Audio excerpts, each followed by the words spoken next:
এখন আছি সোদপুর। এই হচ্ছে সোদপুর স্টেশন, তোমাদেরকে দেখাই। আর ঠিক এই সোদপুর স্টেশন থেকে নেমে, এই যে সোদপুর স্টেশন, এখান থেকে সোজা নেমে টোটো আছে, অথবা তোমরা এই রাস্তা ধরে সোজা এগিয়ে যেতে পারো। দেখো এখানে অটো টোটো দুটোই অ্যাভেলেবেল আছে। আর আজকে হচ্ছে চিড়ে উৎসব, মানে দণ্ডবত মহোৎসব। তো এই মহোৎসবের ভিড় দেখতেই পাচ্ছ তোমরা সবাই কিভাবে যাচ্ছে। আজকে সবাই স্নান করবে এবং ওখানে যে চিড়ের উৎসব হয় আজকে দিনেই কিন্তু মহাপ্রভু চৈতন্যদেবের পদধূলি পড়েছিলেন। তো চলো আমরা পানিহাটি ফেরিঘাটের দিকে এগিয়ে যাব, সোদপুর পানিহাটি ফেরিঘাটের দিকে এগিয়ে যাব। এখান থেকে অটো বা টোটো যেটাই পাই, দেখি কোনটা যাচ্ছে। তবে প্রচুর ভিড় একদম, কিন্তু সেই পানিহাটি ফেরিঘাট পর্যন্ত আজকের ডেটের জন্য কিন্তু অটো বা টোটো কিছুই তোমরা পুরোপুরি পাবে না। বিটি রোড পর্যন্ত যাবে, তারপর কিন্তু হয়তো আর যাবে না। তো চলবে এবার আস্তে আস্তে আমরা এগিয়ে যাই। সকাল বন্ধুরা, এখন ঘড়িতে ঠিক 7:30। আর আমি পৌঁছে গেছি এই মুহূর্তে পানিহাটি ফেরিঘাটে, সোদপুর পানিহাটি ফেরিঘাটে। তো আসবার পথে তোমাদেরকে আমি দেখালাম যে ট্রেন থেকে নেমে কিভাবে আসতে হবে অটো ধরে। আজকে একটু ঘোরা পথে আমরা এখানে উপস্থিত হতে হচ্ছে, তবে ভয় পাওয়ার কোনো কারণ নেই।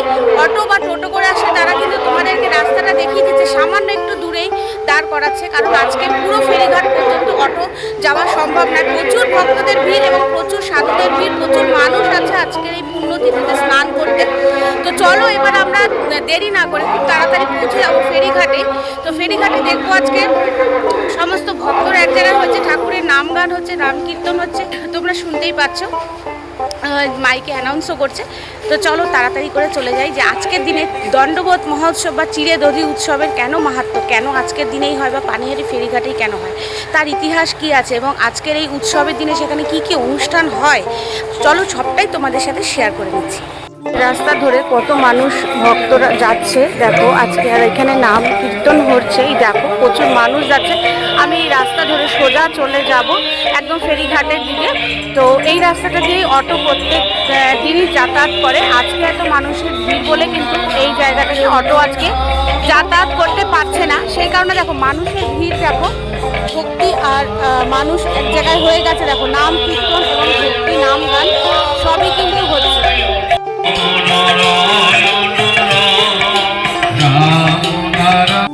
দেখো তোমরা দেখতে পাচ্ছ এখানে জল ছত্রর ব্যবস্থা করা হয়েছে, যাতে মানুষ জল বাতাসা এখানে মানুষকে বিনামূল্যে দেওয়া হচ্ছে। এই গরম, এত গরম পড়েছে, এই গরমে প্রত্যেকটা মানুষ কিন্তু হাঁপিয়ে উঠছে, সেই কারণে এই জল ছত্রের ব্যবস্থা করা হয়েছে। দেখো এই যে এখানে, আর এইভাবে মানুষ সোজা হেঁটে বেরিয়ে যাচ্ছে।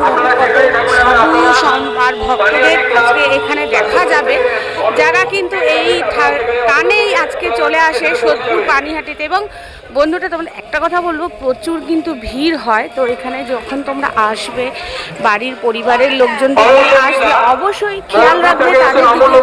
এখানে হারিয়ে যাওয়ার সম্ভাবনা থাকে, এত ভিড় হয়। আর রাস্তা তো একটু সরু, মানে ছোট, সেই কারণে প্রচুর মানুষ, আরও বেশি ভিড় বলে মনে হয়। প্রচুর ভিড়ও হয়, সেই কারণে সবাই একটু সাবধানে নিজেদের বাড়ির লোকদের নিয়ে আসবে। তো চলো আস্তে আস্তে এবার আমরা সামনের দিকে এগিয়ে যাবো। দেখো এখানে প্রচুর পুলিশ রয়েছে রাখা মানুষের সুবিধার জন্য। এখন সকাল 7:30 বাজে, 7:30। এই সময় দেখো মানুষের ভিড়, দেখো মানুষ কিভাবে এগিয়ে চলেছে। দেখো এই যে, আর এই হচ্ছে টানোনাথ হাই স্কুল। এই স্কুলটাকে তোমরা মার্ক করে রাখতে পারো। ওই যে দেখো, আর এই দেখো প্রচুর মানুষের ভিড়। আর এখানে রয়েছে এই যে পুজো দেওয়ার, এই যে প্রসাদের ডালি রয়েছে। এই ডালি কত করে? 180, 50।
দেখো এখানে কত মানুষ এসে রয়েছে, আগের দিন থেকে এখানে মানুষ এসে রয়েছে।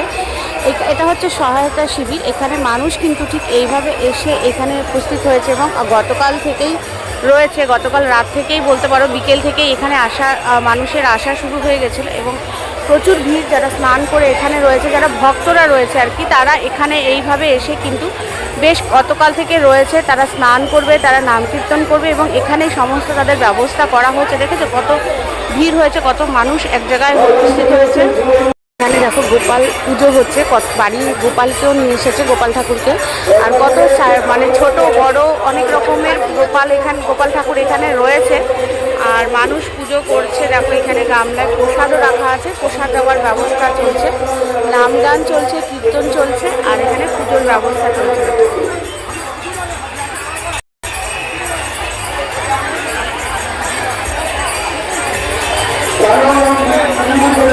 যাওয়া যাচ্ছে এই রাস্তাটা ধরে, আর এখান থেকে বেরিয়ে আমাদের এই যে সামনের দিকে এগিয়ে যেতে হচ্ছে। এখান থেকে কিন্তু আবার কিছুটা এগিয়ে গিয়ে আবার এই সাইড ধরে আসতে হবে আমাদের গঙ্গার ঘাটে যাওয়ার জন্য। তো চলো আমরা প্রথমে গঙ্গার ঘাটের দিকেই এগিয়ে যাব। দেখো কি পরিমাণে মানুষ এখানে লাইনে দাঁড়িয়ে আছে। দেখো তোমাদেরকে দেখাই, প্রচুর ভিড় হয়, তোমাদেরকে আগেই বলেছিলাম। এবং আমরা এই লাইনের কিন্তু সেই শেষ মাথায় গিয়ে দাঁড়াতে হবে, তবে গিয়ে গঙ্গার ঘাটে যেতে পারবো। মানে তোমরা বুঝতেই পারছো পরিমাণে ভিড় হয়।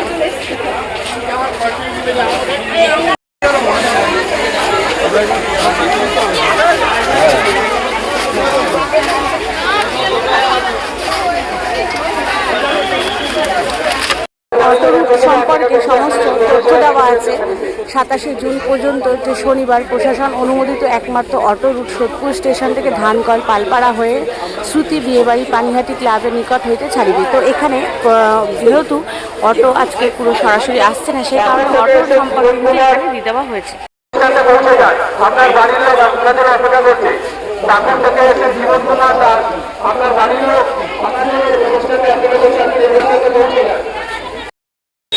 দেখো এখানেও এই যে এখানে প্রসাদের ব্যবস্থা করা হয়েছে, তোমরা এখান থেকে নিয়ে পুজো দিতে পারো।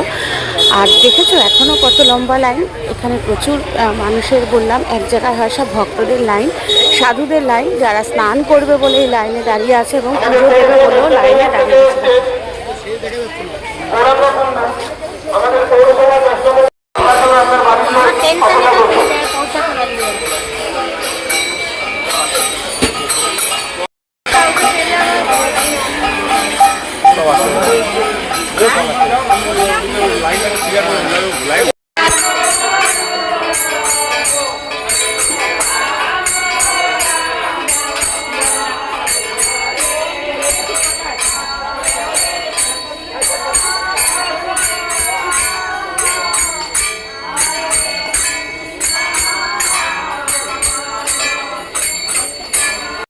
ছোট ক্যাম্প করে কিন্তু বেশ ভক্তরা নাম কীর্তন করছে ঠাকুরের।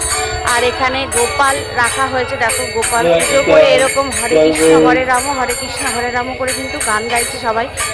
সকালবেলায় এত ভালো লাগছে শুনতে, সকালবেলায় এরকম ঠাকুরের নাম গান শুনতে কিন্তু ভীষণ ভালো লাগে। লাইন এখানে শেষ হয়েছে, মানে আমরা সোজা এই রাস্তা ধরে এগিয়ে আসলাম, একদম সোজা এগিয়ে গিয়ে একদম আমরা পর্যন্ত এগিয়ে এসেছি। এই রাস্তাটা থেকে একটু গেলেই কিন্তু শ্মশান ঘাট। তো এতটা পর্যন্ত আমরা এগিয়ে এসেছি। দেখো ভিড়, দেখো মানুষ কীভাবে স্নান করে ফিরছে এবং আরও মানুষ স্নান করতেও আসছে। ভিড় দেখো। আমরা এবার যাচ্ছি ঠিক সেই গাছটির সামনে যেইখানে দাঁড়িয়ে রঘুনাথ দাসকে এই নিত্যানন্দ মহাপ্রভু তাকে দণ্ড দিয়েছিলেন। তো চলো আস্তে আস্তে এগোনোটা খুব একটা সহজ না, প্রচুর ভিড় দেখছো মানুষের। এখানেও একটি গঙ্গার ঘাট রয়েছে, এখানেও প্রচুর মানুষ স্নান করছে আজকের ডেটে।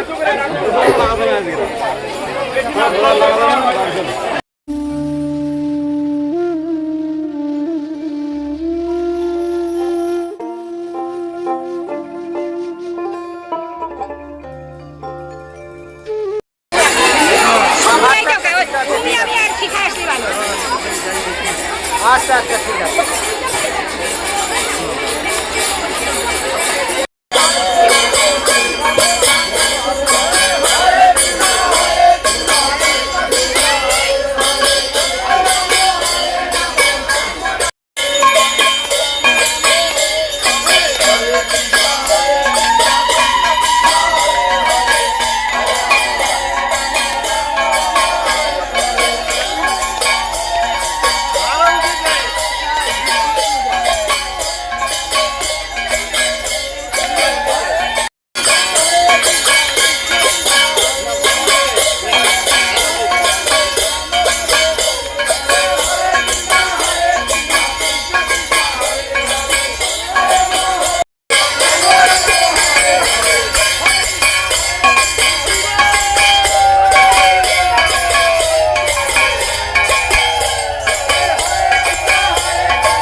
চট্টোপাধ্যায় খুঁজছে, আপনি চান্নাদি স্কুলে চলে আসুন। মিনাকা থানা থেকে এসছেন শুভ পাত্র, মিনাকা থানা থেকে এসছেন শুভ পাত্র। দেখো এখানে এলইডি স্ক্রিনে পুরো রাস্তার সমস্ত ম্যাপ মানে পুরো সিসিটিভি ক্যামেরা লাগানো আছে, সমস্ত ফুটেজ কিন্তু এখান থেকে দেখা যাচ্ছে এবং কন্ট্রোলও করা হচ্ছে। কোথায় কতটা ভিড় হয়েছে সমস্ত কিছু কিন্তু এখান থেকে কন্ট্রোল করা হচ্ছে। আর এই হচ্ছে গঙ্গার ঘাট, যে গঙ্গার ঘাটে তো আমরা প্রতি বছর আসি। গঙ্গার ঘাটে আমরা প্রত্যেক বছরই স্নান করতে আসি এবং এখান থেকেই আমরা কিন্তু এই যে আমি যে মানে নীলের উপোস করি, এই গঙ্গার ঘাট থেকে স্নান করেই কিন্তু আমরা মন্দিরের অপোজিটে পুজো দেই। তো এখান থেকেই সবাই স্নান করছে, মেন দই চিড়ে কিন্তু এখানেই মাখা হচ্ছে। দেখো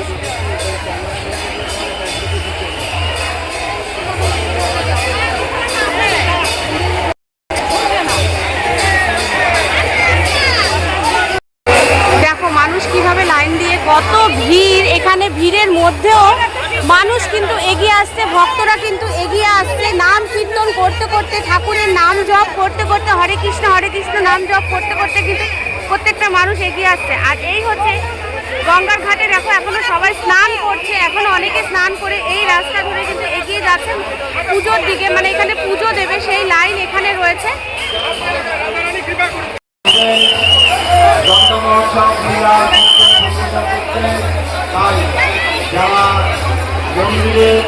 এই হচ্ছে দণ্ড মহোৎসবের এই যে প্রভু নিত্যানন্দ এখানে রয়েছেন, প্রভু নিত্যানন্দ এই মন্দির থেকে কিন্তু চৈতন্য মহাপ্রভু রয়েছেন এখানে। চৈতন্য মহাপ্রভুর মন্দির হচ্ছে এটা, আমরা দেখি এখান থেকে আজকে বের করে এখানে রাখা হয়েছে আর সবাই এখানে পুজো দিচ্ছে। দেখো এই যে হচ্ছে চৈতন্য মহাপ্রভুর মূর্তি এখানে রাখা হয়েছে, সবাই কিন্তু এখানে প্রণাম করে যাচ্ছে।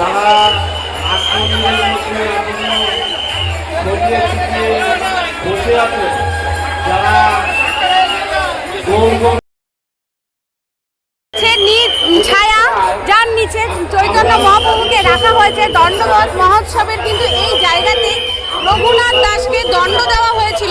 রঘুনাথ দাস ছিলেন একটি ধনী পরিবারের সন্তান, তিনি চৈতন্য মহাপ্রভুর সান্নিধ্যে এসেছেন। ছায়া যার নিচে রঘুনাথ দাসকে দণ্ড দেওয়া হয়েছিল। রঘুনাথ দাস ছিলেন একটি ধনী পরিবারের সন্তান এবং তাকে নিত্যানন্দ মহাপ্রভুর সান্নিধ্যে তিনি এসেছিলেন এবং যখন নিত্যানন্দ প্রভুর সান্নিধ্যে তিনি এসেছিলেন তাকে তখন বলা হয়েছিল যত হিন্দু আছে সনাতনী আছে তাদের কিন্তু দধি আর চিরা তোমাকে খাওয়াতে হবে এই শুক্লপক্ষে। তো সেই হচ্ছে শুভক্ষণ হচ্ছে এই দিনটি, যেই দিনে আজকে দধি চিরা মেখে খাওয়ানো হয়। নবনীতা পাল, নবনীতা পাল, আপনি যেখানে থাকুন না কেন আপনি বটতলার মূল গেটে এসে অপেক্ষা করুন। আপনার মূল গেটে এসে আপনি আপনার বাড়ির সঙ্গে দেখা করুন। প্রভু বাবু বাবু হে আয়, প্রভু বাবু বাবু হে। আমরা বিশেষভাবে অনুরোধ করছি আপনারা এই দিকে একটু লক্ষ্য রাখুন, বাসের ভিতরে কাউকে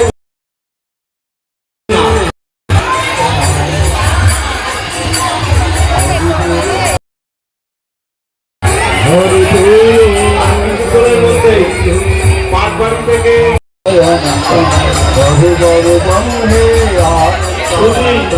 ভক্তমন্ডলী আপনারা প্রশাসনের নির্দেশ অনুযায়ী যাতায়াত করুন, প্রশাসনকে সহযোগিতা করুন, যাতায়াত করুন।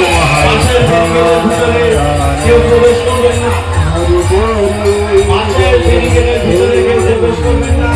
আর কিছুক্ষণের মধ্যে পাটবাড়ি থেকে আমাদের বাসের ব্যারিকেডের ভিতরে কেউ ঢুকবেন না, কারণ পাটবাড়ি থেকে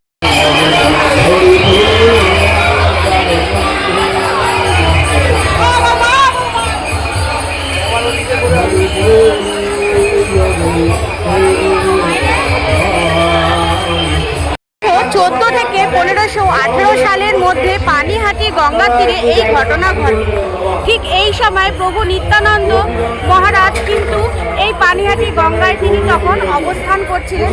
আর রঘুনাথ দাস যিনি ছিলেন তিনি তার সান্নিধ্যে আসার জন্য তার আশীর্বাদ, প্রভু নিত্যানন্দ মহারাজের আশীর্বাদ পাওয়ার জন্য কিন্তু তিনি এখানে উপস্থিত হয়েছেন। তারা ব্যারিকেডের বাইরে গিয়ে সাফল্যমণ্ডিত করে লাভ করবেন এটাই আশা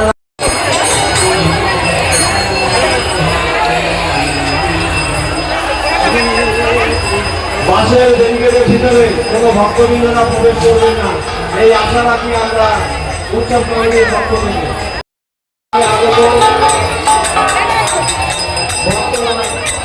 এখানে ভক্ত পারবে না, কীর্তনের অসুবিধা হবে, তাই আমরা জোগাড় করে অনুরোধ করছি আপনারা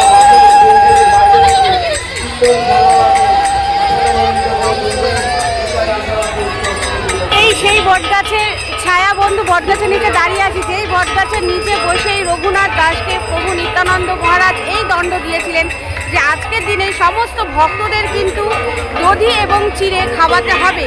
তো সেই থেকে কিন্তু এই উৎসব পানিহাটিতে আজও অবধি প্রচলিত রয়েছে এবং প্রচুর ভক্তদের আজকের দিনে এখানে সমাগম হয়।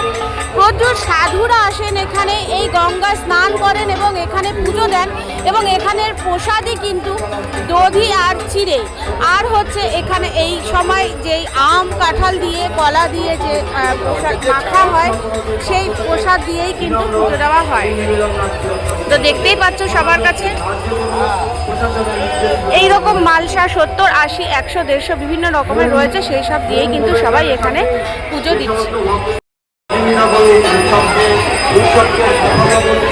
দায়িত্ব আপনাদের, আপনাদেরই দণ্ডমহোৎসব উৎসব আপনারাই পারবে।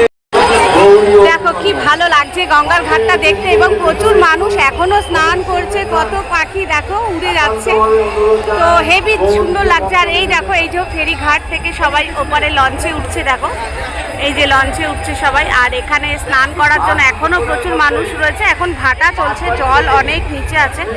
আমরা যখন স্নান করতে আসি মাঝে মধ্যে তখন এই পর্যন্ত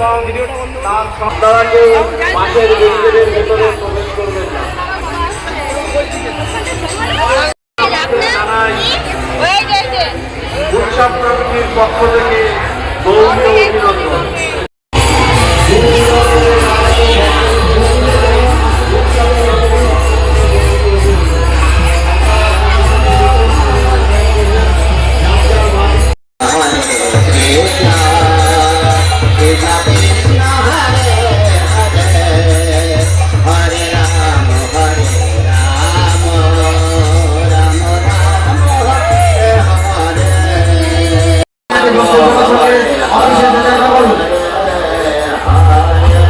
এখানে কিছু কিছু কাজ আসতে যাচ্ছে পানিহাটি ভক্ত সেবা আমাদের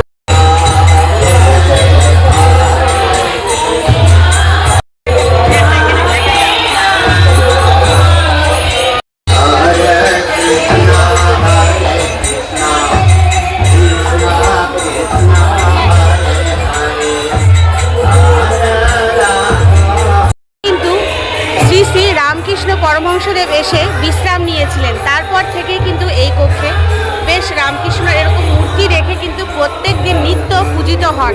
তার সাথে বাবা লোকনাথও আছে। এই কক্ষের ভিডিও তোমাদের আমি এর আগেও দেখিয়েছিলাম, তবুও আরেকবার দেখিয়ে দিলাম।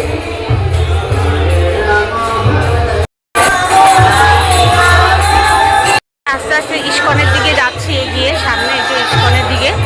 এইভাবে দই চিড়ে কিন্তু আজকে পুরো সারা পানিহাটির এই মৎস্যতলা ঘাট জুড়ে দেওয়া হচ্ছে, প্রসাদ হিসেবে সবাই গ্রহণ করছে, দেখো খাচ্ছে। জল দেওয়া হচ্ছে, বাতাসা দেওয়া হচ্ছে, শরবত দেওয়া হচ্ছে। আর এইভাবে মেলা চারিদিকে বসেছে, এখানে অনেক কিছু বসেছে। পাশ থেকে এই রাস্তাটা চলে গেছে সোজা রাঘব ভবনের দিকে। এখন আমরা একটু রাঘব ভবনের দিকে এগিয়ে যাই। আর ইস্কন মন্দিরে ঢুকলাম না, ইস্কন মন্দিরে নামগান হচ্ছে, সবাই তো বাইরেই রয়েছে। তো চলো এবার আস্তে আস্তে রাঘব ভবনের দিকে এগিয়ে যাই। ইস্কন মন্দিরের সম্পূর্ণ ভিডিও আমার চ্যানেলে দেওয়া আছে, তোমরা চাইলে দেখে নিতে পারো। ইস্কনেরই ভিডিও আমার চ্যানেলে দেওয়া আছে। চলো এবার আস্তে আস্তে রাঘব ভবনের দিকে এগিয়ে যাই। দেখো রাঘব ভবনের দিকে ঢুকতে সামনে এরকম অনেক দোকান রয়েছে, এগুলো বিক্রি হচ্ছে। আর এই হচ্ছে সোজা আমি বেরিয়ে যাচ্ছি রাঘব ভবনের দিকে। এই সামনে রাঘব ভবন আছে।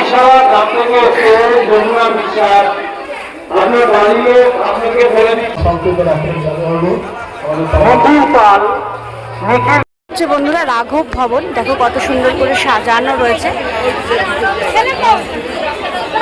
আর এখন এই রাঘব ভবনে ঢুকবো না, অন্য একদিন এই রাঘব ভবনের তোমাদের ভিডিও ফুটেজ দিয়ে দেবো। এখন প্রচুর ভিড় ভেতরে, তো এখন আমি ঢুকবো না, পরে তোমাদের একটা সময় রাঘব ভবনের ভিডিওটি কিন্তু আমার চ্যানেলে পেয়ে যাবে।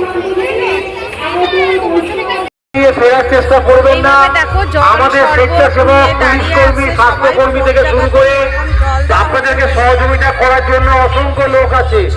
আপনাদেরকে বলা হচ্ছে পানিহাটি পৌরসভার সমস্ত কর্মচারীরাও আপনাদের সাহায্যার্থে আছে। তথ্য এলাকার মানুষজন, স্বেচ্ছাসেবক, পুলিশ প্রশাসন থেকে শুরু করে সমস্ত মানুষরা আছে। আপনারা যে রাস্তা দিয়ে প্রবেশ করছেন এইভাবে এখানে সেই কিন্তু রাস্তা পুরো দিয়ে রাস্তা জুড়ে মানুষের পরিষেবা দেওয়ার জন্য রয়েছে। এইভাবে মানুষকে পরিষেবা দিয়ে যাচ্ছে খুব সুন্দরভাবে। এত গরম পড়েছে, জল, শরবত, লস্যি কোনো কিছুরই কিন্তু অসুবিধা হচ্ছে না। ছিল আজকে পানিহাটি দণ্ডবোধ মহা উৎসব, দধি এবং চিড়ের উৎসব। তো এই উৎসবে প্রচুর ভক্তদের সমাগম হয় একই জায়গায় এবং সাধুরাও আসেন, স্নান করেন এবং এখানে আজকের দিনে সমস্ত সনাতনীদের কিন্তু দধি আর চিড়ে খাওয়ানো হয় প্রসাদ হিসেবে। এটাই আজকের দিনে মহাপ্রসাদ, দধি চিড়ে। তার সাথে ফল ফলাদি তো থাকেই, মিষ্টিও থাকে। এবং তোমরা দেখলে প্রচুর মানুষ, কত মানুষ ওরকম পুজো দিচ্ছে এবং প্রসাদ ভক্তদের সাথে বিলিয়ে দিচ্ছে। তো রঘুনাথ দাসের এটাই ছিল আজকের দিনে দণ্ড, যে তুমি সবাইকে দধি আর চিড়ে খাওয়াবে। তো চলো সেই উৎসব আমরা এত বছর ধরে পালন করে এসেছি আনন্দের সাথে এবং উৎসাহের সাথে এবং ভালোবাসার সাথে। তো আজকের এই ভিডিওটি যদি তোমাদের ভালো লেগে থাকে অতি অবশ্যই লাইক কমেন্ট করবে এবং সঙ্গে থাকবে। চলো আজকের মতন এখানেই রাখছি, দেখা হবে আবার নতুন কোনো ভিডিও নিয়ে। ততক্ষণ পর্যন্ত সবাই ভালো থাকবে, সুস্থ থাকবে।